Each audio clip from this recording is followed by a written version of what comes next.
I'm not an initiative happy person. I don't just think, oh, there's a good idea, there's a good idea.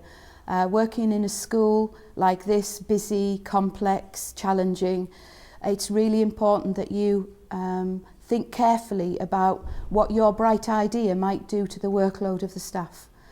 And so I choose what I do carefully.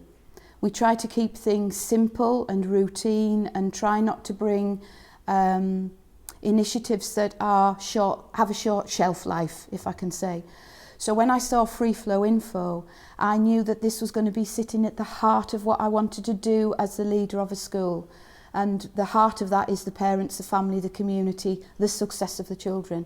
So when I saw FreeFlow, this was about a long-term strategy.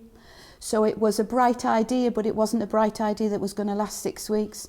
It was going to be a great idea that underpins what we're trying to do in our school.